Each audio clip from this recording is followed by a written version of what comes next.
down, cause my tears from ages past, the glass is one of righteousness, and I is rise, and God is done.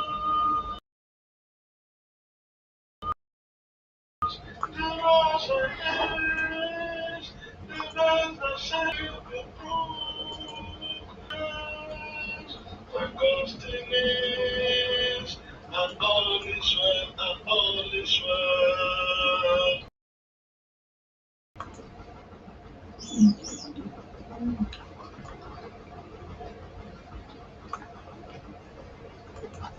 So sing to do tonight, tonight, to sing, to sing tonight, when I want to sing. Mama, I won't carry I'm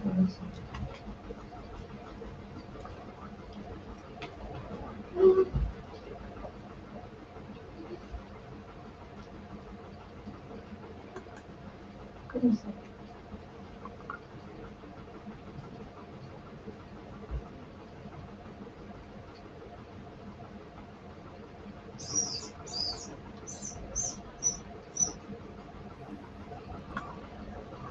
So let's go ahead and demo.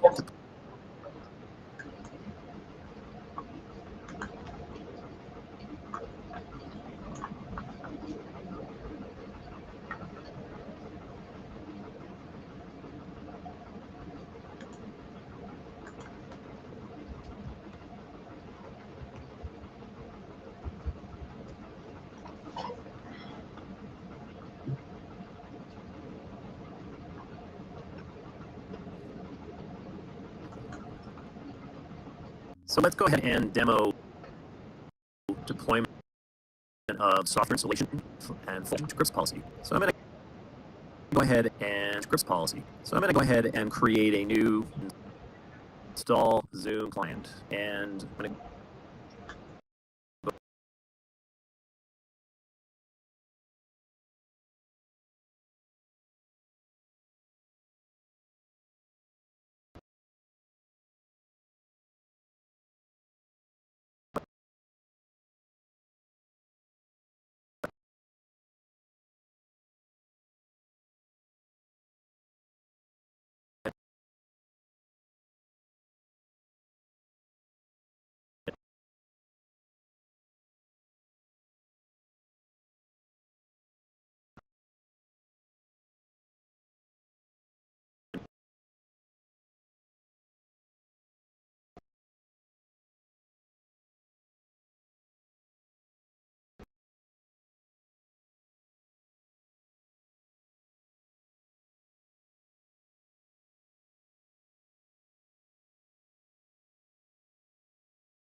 my file is located and press open.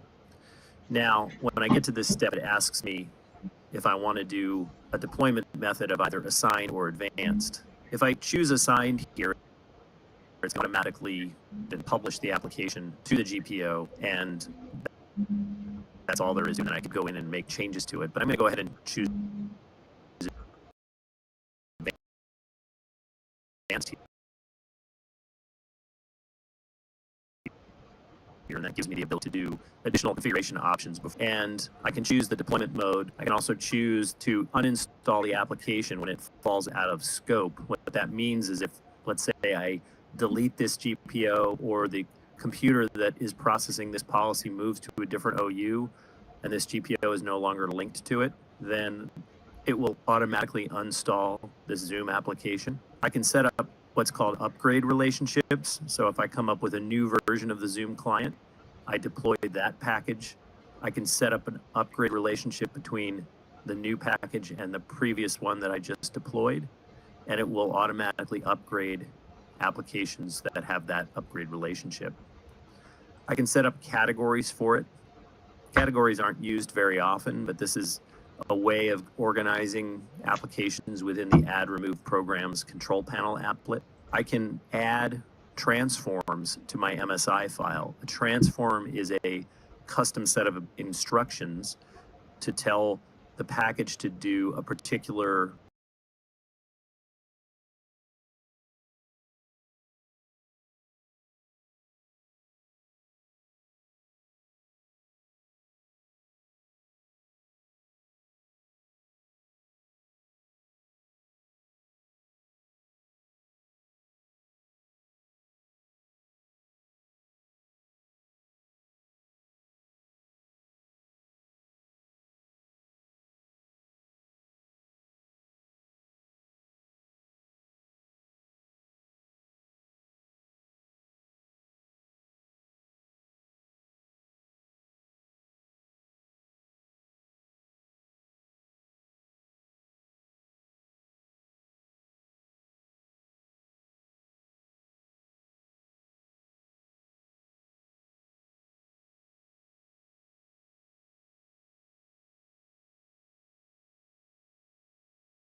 I will not be back.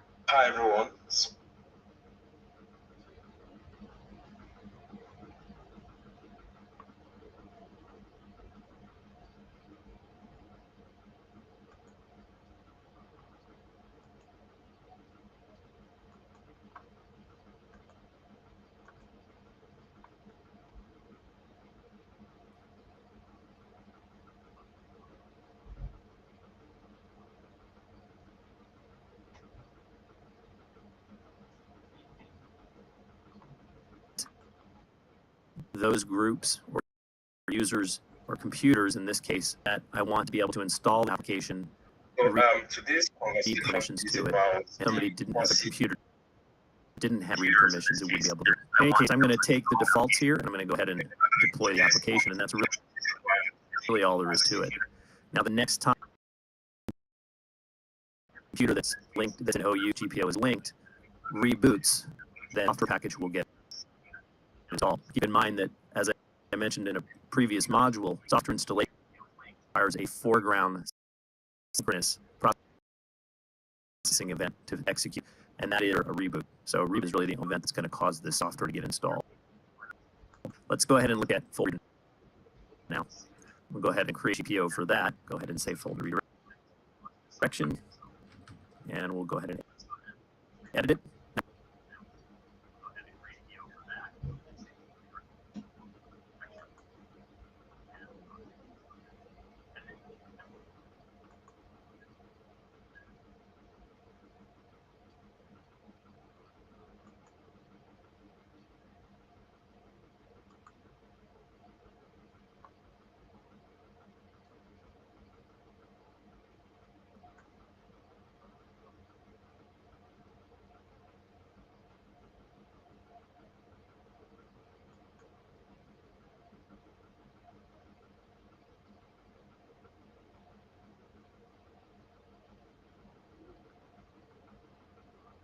Now, folder redirection is a per user only policy, only applied to users. I can come in here and you see all the folders. I can choose to redirect certain folders.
Package.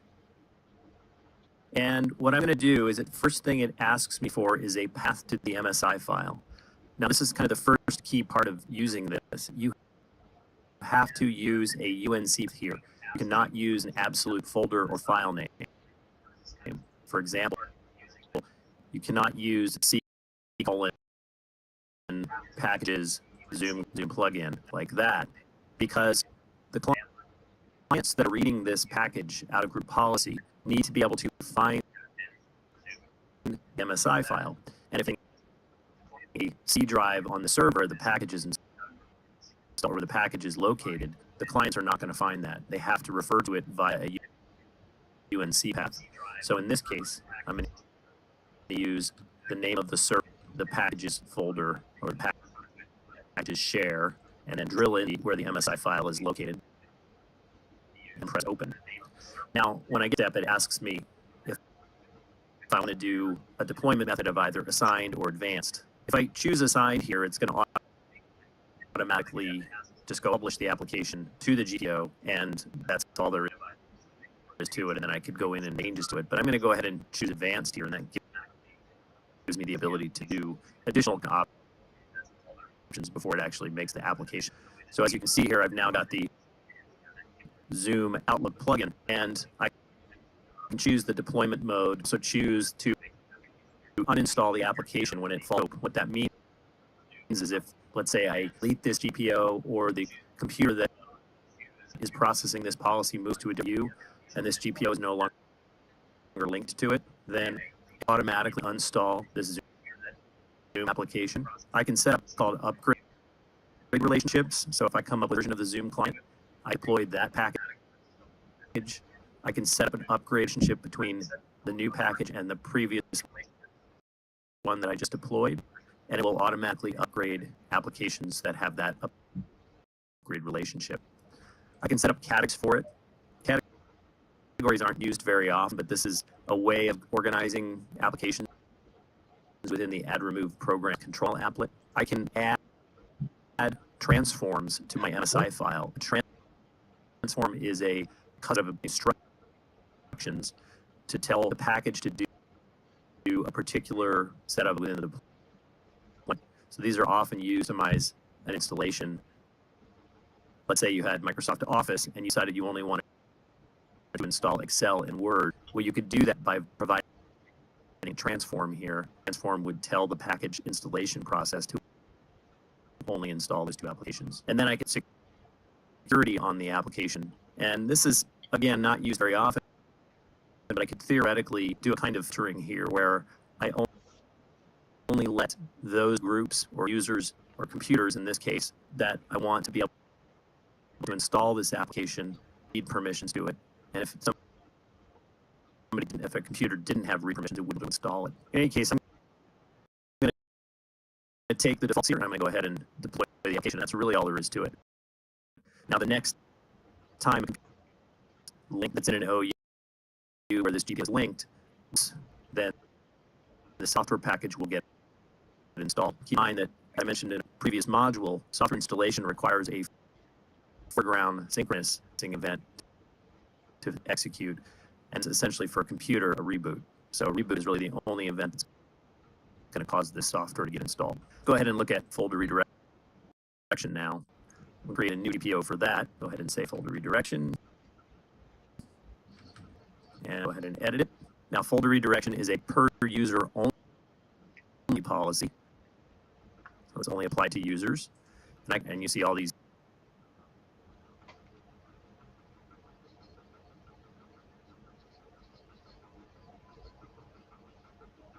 folders. I can choose to redirect certain folders. So let's say I want to redirect the desktop folder. Well, I create a new GPO for that. Go ahead and say redirection. Go ahead and edit. Folder redirection is a per user only policy. So it's only applied to users.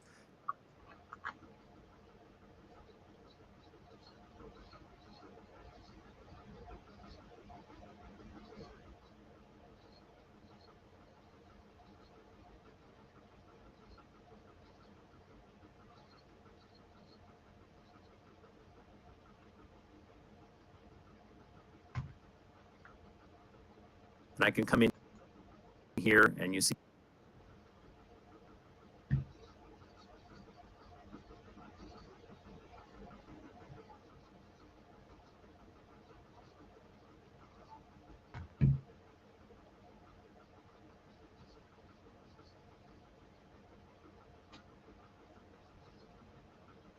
all these folders. I can choose to redirect certain. So let's say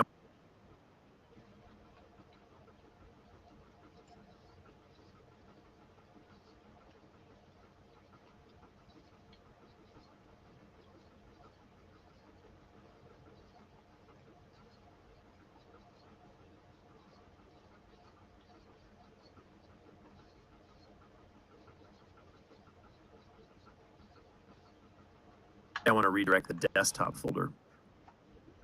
Well, I have a bunch of options on the folder that I can choose.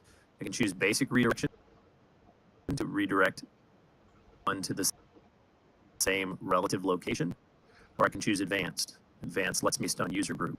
So I can, for example, I can say, okay, the marketing users are going to get redirected to a server share, and I can even include the user name in the path and give it a path like this, and redirect to the user's low profile location or to a folder under the each user's root path, and the root could be a server share. So you have a number of options here. You also have some settings that you can apply for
in order to modify their behavior. Now, computer side and user side administrative templates will have different features. In other words, there won't be this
the same setting on the user side, and the computer side typically wins. Now, to configure administrative templates is pretty. They have 3 states: configured, which means no value is set; enabled; and disabled. And it's important to know behavior. Now,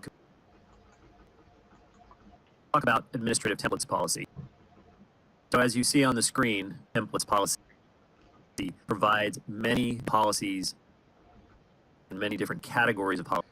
They're organized into these folders, those features that they control. So Microsoft, of course, provides these ADMX template files about in a previous module. These are the files that essentially build this UI that you see in front of you. And it's the ADMX files that basically translate the textual name of the setting to registry values that get put into the registry. And then each of these components, in this example, the display device guard or device health attestation service, each of these components look in the registry to see if those policy settings in order to modify their behavior.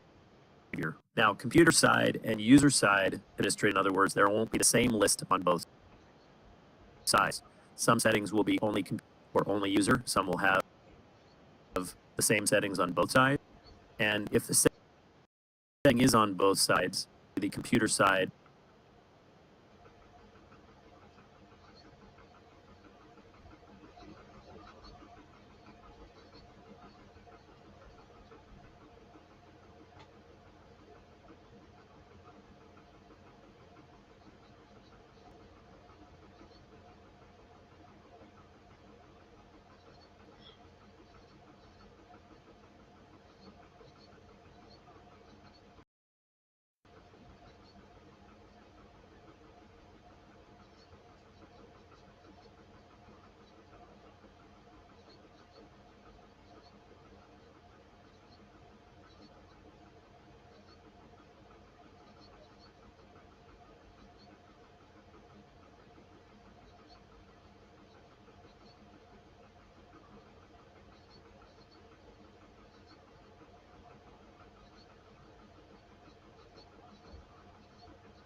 will win if you were to set, if a user were to computer setting and the same user setting with a different value.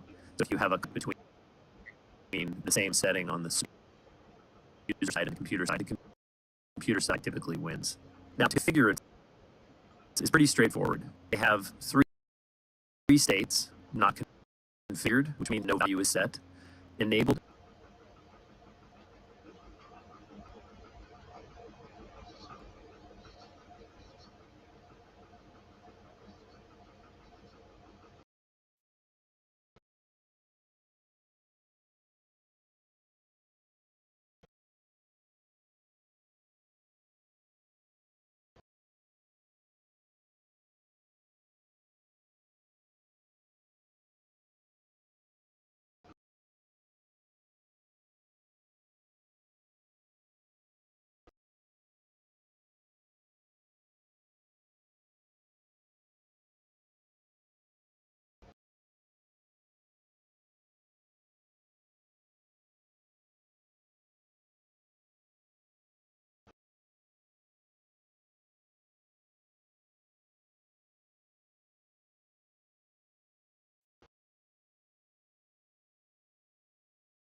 And it's important to note that not configured and not the same thing. Not configured means there's literally no entry in setting, storage, and sysvol for that policy, whereas disabled actually means different things, different policy items. And it's important to read help text that you see in the screenshot to know what this policy is going to do when it's enabled and disabled, because it's not always the same. Here, as you see on the right side, is that some administrative template setting have what are called parts. So the first thing you do is enable it or disable it, and then you set values within them. And the parts have different options and different kinds of UI.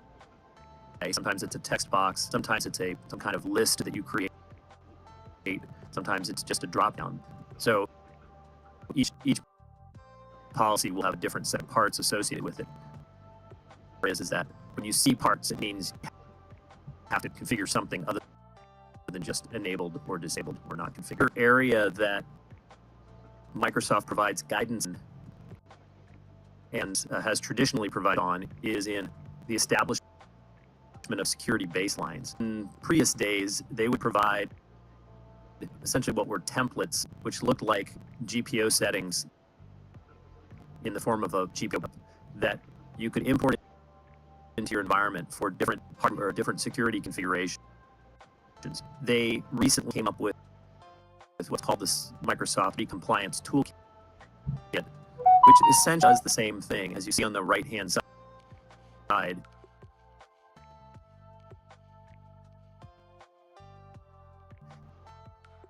Security Compliance Toolkit provides a set of chips that you can import into your environment. Hardening for Windows 2019, hardening for Office 365, hardening for Microsoft Edge browser. Each of those Microsoft provides these security baselines for. Import those into your environment, deploy them. In addition, you can have some ADMX and AML files or want to implement. And the behind ADMX files are you find applications like Google Chrome or applications will occasionally implement their own ADMX files to control those applications. They don't ship from Microsoft, so you have to implement them within your ADMX central store or wherever you happen to keep your ADMX file. And it's really just a way of extending the administrative template base. As you see on the right, I added the security guide ADMX file that comes with the security compliance toolkit, and it provided this new folder called MS Security Guide and a set of policies related to it within the administrative templates namespace. And there are still support for the old style templates, so ADM files predate files. They were just text files that essentially prior to Windows Vista. This is how the administrative templates format was built up. It was using these non-XML files. Those are still supported in GP Editor.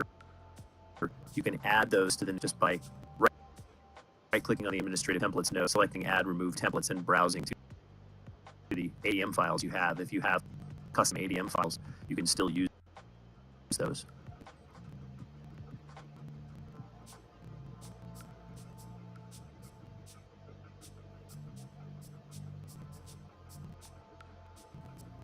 So let's demo deploying some of this that we just talked about, including administrative template policy, security baselines, and custom ADMX files. To start with, we're going to go ahead and create a new GPO, and we'll administrative templates,